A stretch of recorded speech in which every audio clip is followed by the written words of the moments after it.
আসসালামু আলাইকুম। আমরা কিন্তু একটি সুস্বাদু ঝালমুড়ি খাচ্ছি। এই ঝালমুড়িটার লোকেশন আজকে বলে দিব। তার আগে একটু ইন্ট্রো আপনাদেরকে দেখাই নেই। খুব সুস্বাদু আমি এবং সাদিক আবারও এই সুস্বাদু ঝালমুড়িটা খেতে আসলাম। তো লোকেশনটা আমরা যদি বলি এটা হচ্ছে আ ভিডিওটা আপনারা দেখতে থাকুন, লোকেশনটা অবশ্যই পেয়ে যাবেন। এখনই না বলি, তবে এখনই ঝালমুড়িটা যে তৈরি করেছে সেই তৈরির দৃশ্যটা কিছুটা আমরা দেখে নেই। তো প্রথমে দেখেন উনি খুব সুস্বাদুভাবে ঝালমুড়িটা তৈরি করতেছেন। প্রথমে দেখেন যে একটি বালতির ভিতরে তিনি কিছু পরিমাণ মুড়ি নিলেন, তারপরে এটার মধ্যে বিভিন্ন ধরনের মসলা নিচ্ছেন। আর তার আগে একটা কথা বলে রাখি যে ওনার ভিডিওর মধ্যে ওনার যে ঝালমুড়ি বানানোর যে ভিডিওটা করলাম এটা কিন্তু এর আগে অনেকে পছন্দ করেছে। আর সবচেয়ে বড় কথা হচ্ছে ওনার ঝালমুড়ি বানানোটা অত্যন্ত সুস্বাদু হয়।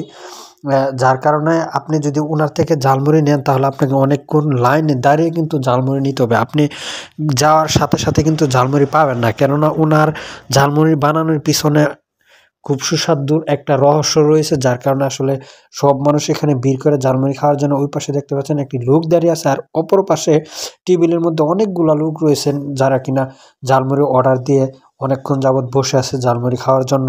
কিন্তু এই ঝালমুড়ি খেতে হলে অবশ্যই আপনাকে সময় নিয়ে ধৈর্য ধরে তারপরে আপনাকে সিরিয়াল পেতে পারেন এবং ঝালমুড়ি খাইতে পারবেন।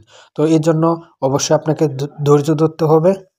তাহলে বুঝতেই পারতেছেন যে এই ঝালমুড়িটা খেতে হলে আপনাকে কতক্ষণ অপেক্ষা করে আসলে ঝালমুড়িটা খেতে হয়। আর কোন ঝালমুড়িটা আসলে আপনার কাছে ভালো লাগবে, যে ঝালমুড়িটার স্বাদ বেশি, যে ঝালমুড়িটার মধ্যে মানুষের আগ্রহ বেশি, সেই ঝালমুড়িটা খেতে আপনার লাইনে দাঁড়াতে হয়।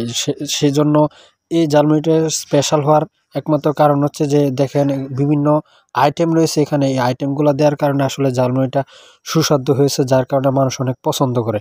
তো এই ঝালমুড়িটির মধ্যে অনেক জাতীয় জিনিস দেয়া হয়, দেখতে পাচ্ছেন আপনারা এখানে লেবু, কাঁচামরিচ, মানে ওই যে উপর থেকে দেখতে পাচ্ছেন যে আচার, তারপরে হচ্ছে এই বিট জাতীয় একটা জিনিস দিতেছে।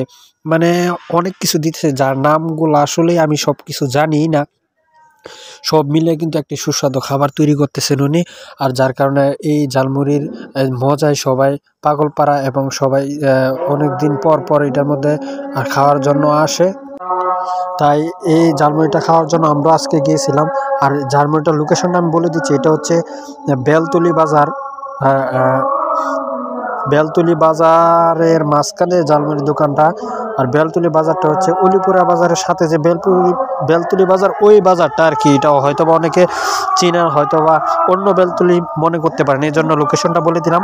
বেলতলি বাজারের মাঝখানে আপনি গেলে আসলে এই ঝালমুড়ির ইয়েটা পেয়ে যাবেন। তো এই দেখতে পাচ্ছেন সুদর্শন এবং সুন্দর ঝালমুড়িটা প্রদর্শন করেছে। আমার সাথে আছেন সাদিক, সে আসলে খুব তৃপ্তি সহকারে খাচ্ছিল, মানে শুরু করবে আর কি খাবারটা। তো সাথে আমিও ছিলাম। তো দেখা যাক আসলে এই ঝালমুড়িটা ট্রাই করে কেমন লাগে।